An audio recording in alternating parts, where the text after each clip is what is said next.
Hey everybody, I'm David Holbrooke, founder and ringleader of Original Thinkers, and we don't know what's happening with the festival still, but we do know that there are a ton of original thinkers from our past festivals, from our upcoming festivals that we want to talk to about what the hell is going on and really how to build a new world, use their original thinking to think and imagine what could be. So today I'm really excited to be joined by a guest who is on our roster for October 2020, and that is Jillian Richardson, who wrote this book, Unlonely Planet, How Healthy Congregations Can Change the World. Jillian, nice to see you. Thank you so much for having me, David. Hey, what a pleasure. You're in New York City. Things are pretty intense there, huh? Yeah, things are intense in New York City for sure. And it's been really moving to see how many people are helping each other when, like in the news, of course, you see the things that are dark and scary. And I'm also seeing a lot of community support going on right now. People being brave enough to ask for help and people giving help. Well, one of the things you do besides the book, of course, is the Joy List. And talk just a little bit about that and how that works within this crazy world that we're living in. Yeah, so the Joy List is a weekly newsletter of events that people can go to by themselves and leave with a new friend. And I started it in November 2016. I've been doing it every week since then. And originally it was events in New York City only, but because of the coronavirus pandemic, now I've shifted it to be virtual events for anyone, anywhere. And so it's globally now, really, right?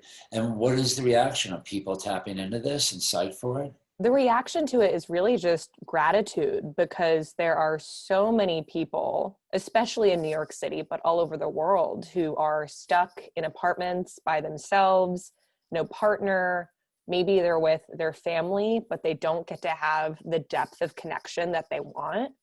And so to have access to these spaces online where you can be a little more real about what's going on with you and hear from strangers what's going on in their lives and see that a lot of us are struggling with very similar things, it makes people feel less alone, which we really need right now.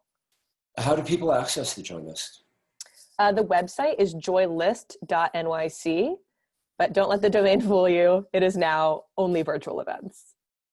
You write about vulnerability in your book, and it seems to me your whole study of loneliness came out of a sense of being vulnerable and not knowing what to do with that. Can you talk a little bit about that history and how this came to be, how your expertise in loneliness, which is a weird thing to say, because totally.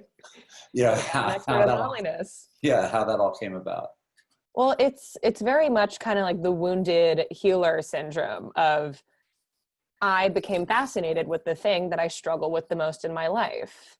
Because growing up, I had parents who were of a generation that was not taught the emotional skills to really be present and accept anger or sadness or just these kind of more difficult, sticky emotions.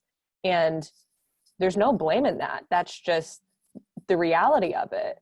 And growing up, I didn't even really have words for the experience that I was going through.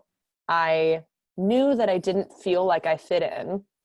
When I was in college, I had a lot of activity-based friends. So I was in a lot of improv and sketch comedy. And the way that we bonded was kind of through making fun of each other a little bit, kind of putting ourselves down, putting each other down, which for me connected to a lack of self-esteem. And that was reflected in these conversations. And I just, the moment I realized really that I was actually lonely was I'd moved to New York City and I had this expectation of, because I'm an adult now, I'm going to be around other adults. The experience of doing the same things I was doing in college would be different. I would somehow feel more connected. The people around me would be different. And I realized I was with comedy people still, but they were just adults. And I didn't feel connected. It still felt the same. And I realized I had to do something different. because I wanted to be lifted up by the people around me. And I wanted to feel comfortable in my own skin, which is not how I had felt. And so this book starts at this moment of me realizing I don't feel connected to anyone in this city, and I need to find places where I can. And it takes a lot of bravery to do that. And it takes a lot of energy to start going to new places, meeting new people. Here we are in a pandemic. Here we are in lockdown, quarantine. How do we find those connections? How do we find the healthy congregations that you write about? I mean, you're doing this online in real ways. What's your advice to people who are going to say, you need thing one? What's the first thing they need to do? Yeah, this is a tip that I just randomly came up with, and it has been very effective for people in my groups, is if you have any sort of scheduling app like Calendly or Acuity, to just put like 30 minutes, 45 minutes, whatever you want in your calendar and call it coffee date, and just post this link. You can have it once a day, once a week, whatever feels good, and just post it and say, hey, I really want to connect. Even if we haven't talked in years, even if we've never talked at all, I just want to have coffee dates with random people. If you're interested, you can book a time with me here. Like, I really want to hear from you. And I've had some people in my groups do this, and they were so surprised that people they hadn't talked to since elementary school, people who they used to work at old jobs with, wanted to connect with them. And the thing that I keep seeing over and over again in my career is that people need permission a lot of the time to connect, because just reaching out feels vulnerable. I've had people say to me that exact thing of like, I was scared. I thought you didn't want to hear from me or whatever. But that's just saying, hey, I'm saying I want to hear from you. It is so interesting too. I think as we're so connected through our phones and texting and social and all this stuff, we're so unconnected or disconnected in a way that is surprising. And every day I kind of say, okay, I'm going to reach out to this person. I'm going to make a list of the people I want to call. And that could be old high school friends or former colleagues or whomever. I haven't done it as much as I'd like, but when I have, it's felt good. It's funny, I reached out to a couple of friends who are relatively new friends, and I called them and they didn't take the call. And I just texted, say, hey, I'm just checking in, seeing how you're doing. They're like, I'm good, man, this and that. And there was a little pang of mine that was almost disappointed that like they didn't call back. And don't get me wrong, we had a little exchange, but it was X amount of characters as opposed to 20 minutes or this or that. Text can only communicate so much. Only so much. I have a friend who you write about in the book, a guy named David Adams, who's part of our camp at Burning Man, and he's just a master at connecting, and his engagement with people is so great. And I remember he put on Facebook on his birthday saying, it's my birthday today, and I'd like to hear from you. Not on Facebook, not on a text. Call me. If you have 5 minutes, call me on my birthday. And I couldn't do it that day, but I called him a couple of days later and just said, and that's Dave. And I think and so much of this, and I want your sense of it, is like, we have to manifest it. We have to really do this. And getting past our own insecurities, our own vulnerabilities is probably thing one, but after that, what happens? How do we keep that going? How is that sustainable? And when we need it so much right now. Yeah, well, so the first step, like you said, is actually saying to people that you want to connect. And then of course you're with that person, you're face to face or screen to screen with them, face to screen with them. What do you do? And a tip that I love to give people is just to develop your listening skills. Because what I hear a lot from folks is there's this anxiety of, I want to say the right thing. What do I say next? And instead of being present with the person, there's this internal chatter that's negative of like, I'm not going to be good enough. I'm not going to be interesting enough. Right. Like, cool. What do I have to say? What do I have to say? Right. And people just want to be heard. And what I love about developing listening skills is it takes the pressure off of you as an individual to be interesting. And instead, you're just responding to what the person is saying. And I think a lot of people have shame around not knowing how to be better in conversation or how to be more present in conversation. But it's a skill that is learned just like anything else. And when you think about how much energy people put into romantic relationships and developing those skills, it's like, of course, if you want to have an incredible romantic relationship, you need to put in that energy. And the same thing applies to friendships. They're all relationships, and you can learn things to make them better.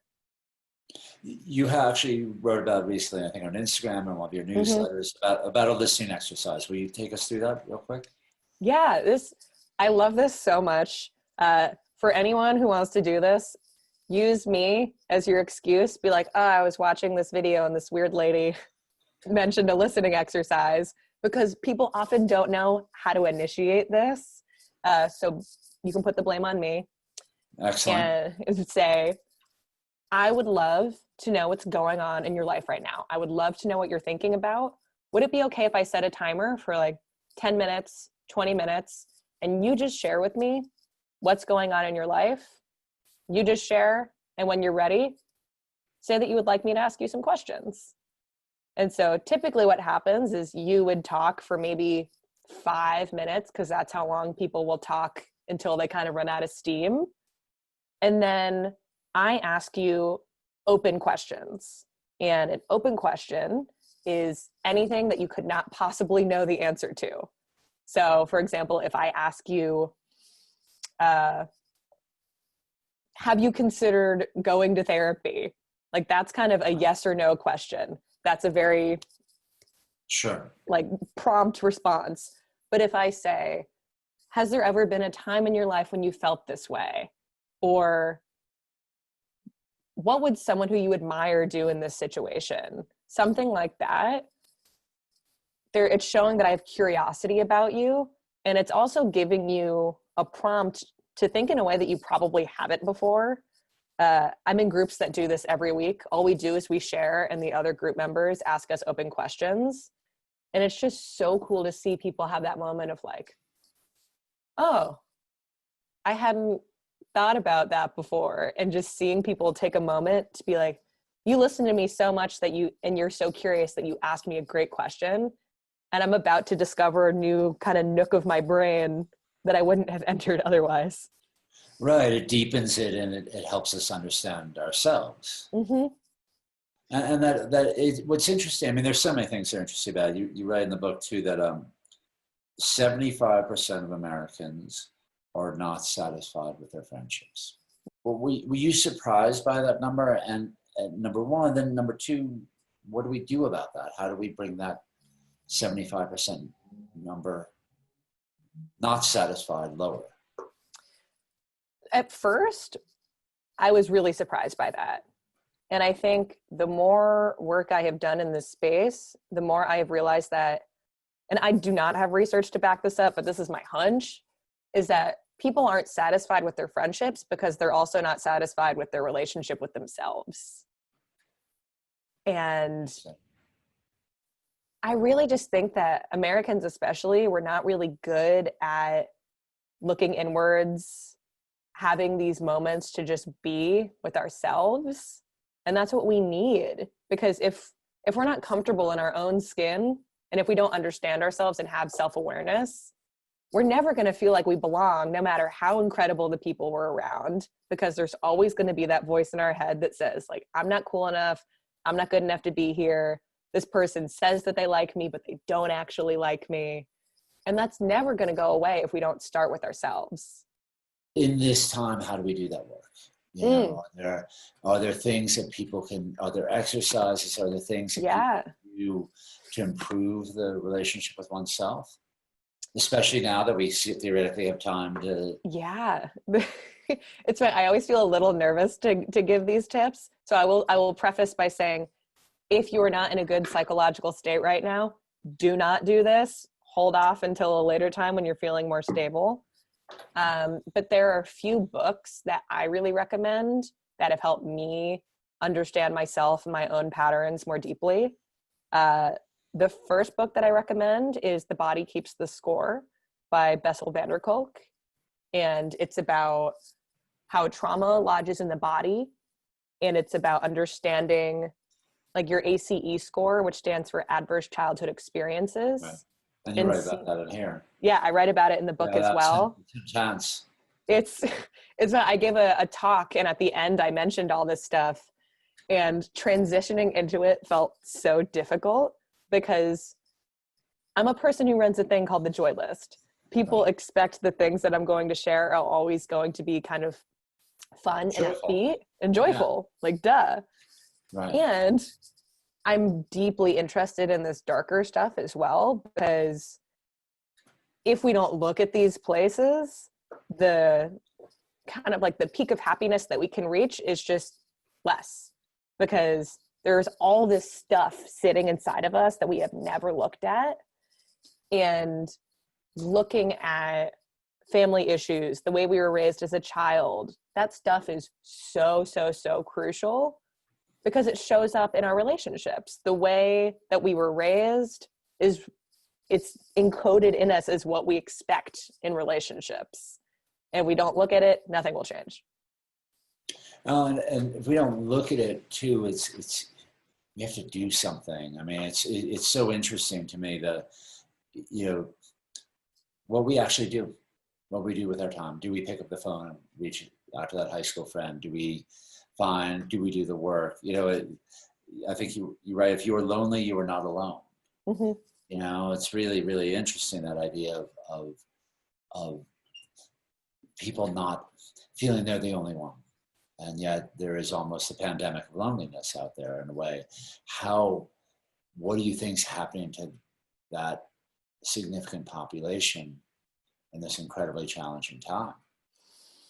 I deeply worry. I'm afraid that folks' mental health is just getting worse and worse right now.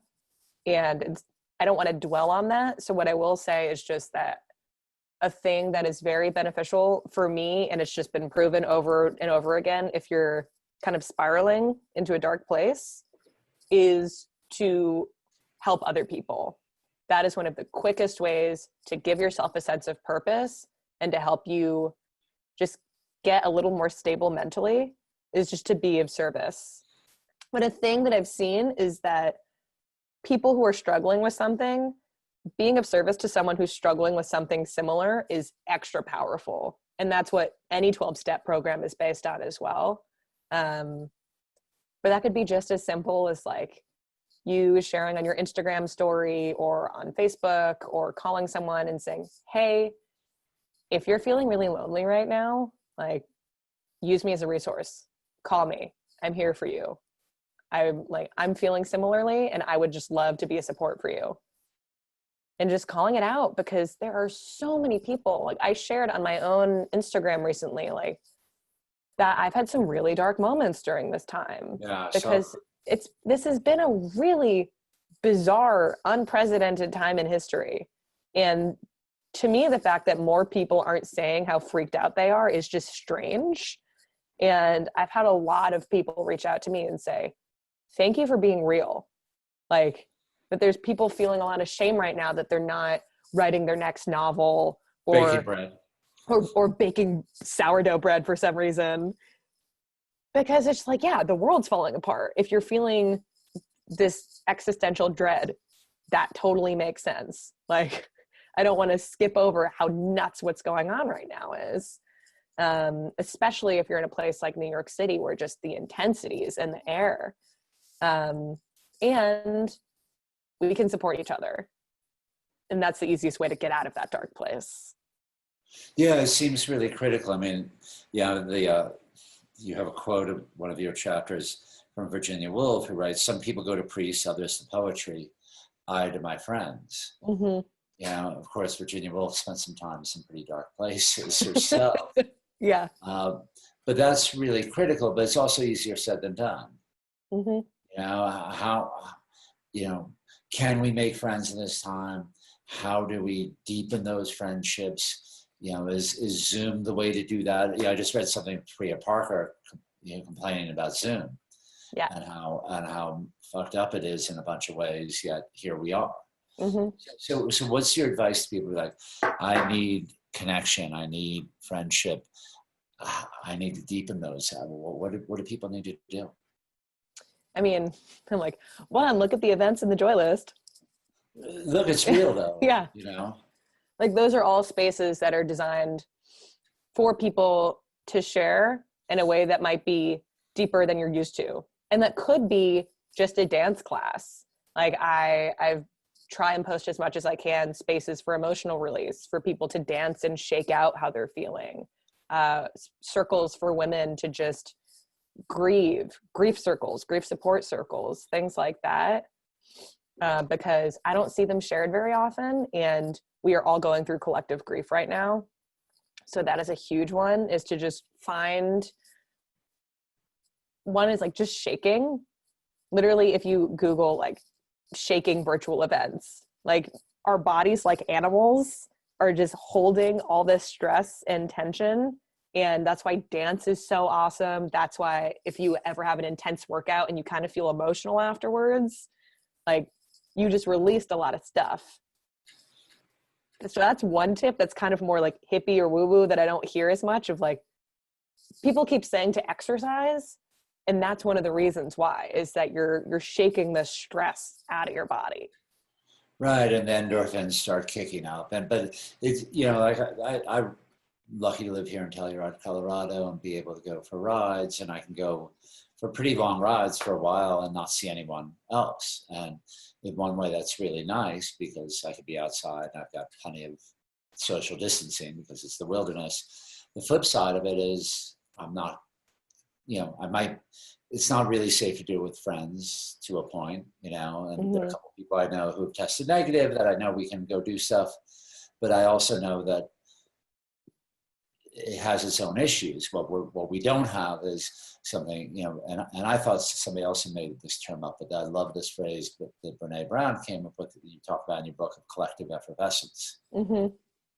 And you feel that these online virtual spaces offer enough to explain what collective effervescence is a little bit, and then explain, and, you know, do we get enough of it virtually? Yeah. Well, so collective effervescence, I love this term. So great. It's like the magic of a communal moment. And so that's like communal singing, everyone doing the same movement at the same time. So like everyone dancing together. And it's the feeling that you get. Like if you're at a huge rock concert, is what Brene Brown talks about, is like being at in this massive stadium with all these people. And I honestly don't know if we can get that in the virtual space. I'm sure there's some research on this that I just don't know about. But I'm honestly not sure if you can get that same, the feeling is like, we are all one, we are all connected. We're all part of the human race because you're all doing the same thing together. And that's really special.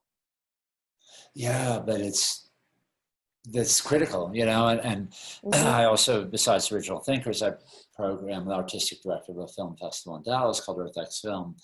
And a couple of weeks ago, we did our virtual festival. Of course, we couldn't do it in Dallas like we normally would. And it was funny because I spent a lot of time doing Q&As with filmmakers like this.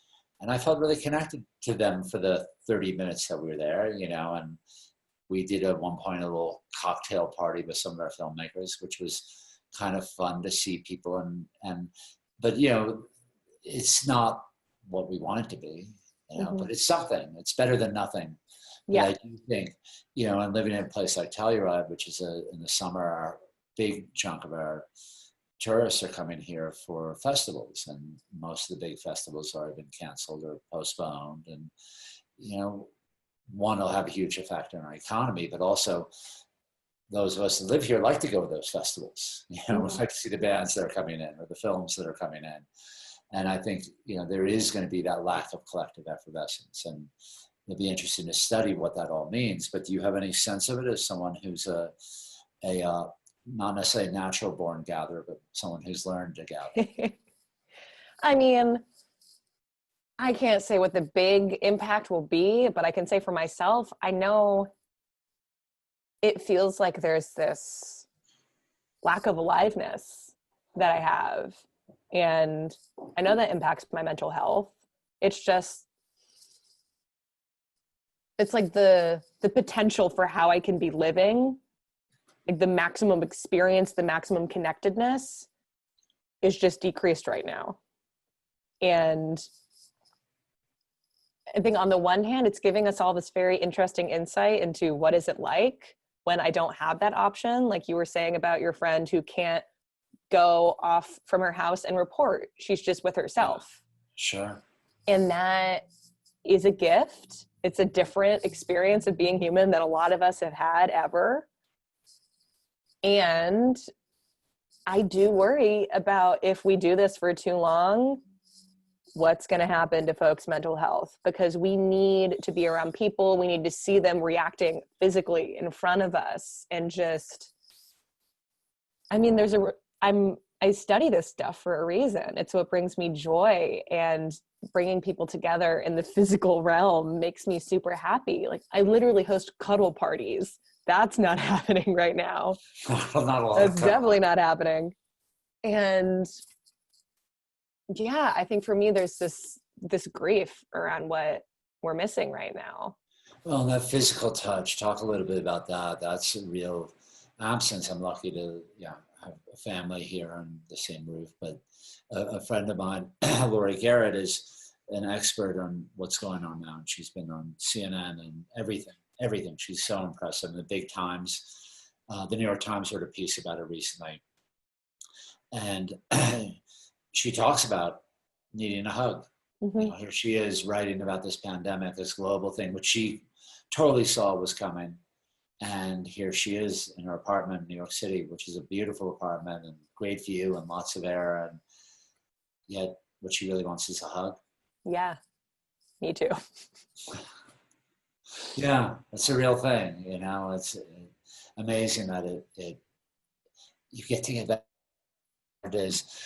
Talk a little bit about gathering, and it was really interesting to me, particularly given what I do with original thinkers. What I've done is basically throwing parties, and parties are, it's a little no, it's not exactly parties, since there's an intention behind original thinkers and anything else I've done to bring folks together. But the world needs more people bold enough to call themselves gatherers.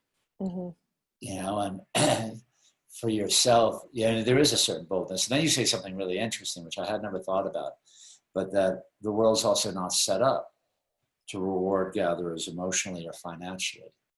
Yeah. And I'm gonna have to spend some time with that, but tell me, unpack that a little more, as they say in shrink wrap. Yeah. I am so enjoying that you're quoting from my book right now. I'm like, Hey, you have done such a pleasure. thorough job with this interview. Like, good people do not do this very often. This is exactly what I'm hoping will shift after this pandemic starts to wind down. Is I really hope that people sense what happens when we have a lack of connection that gatherers make possible.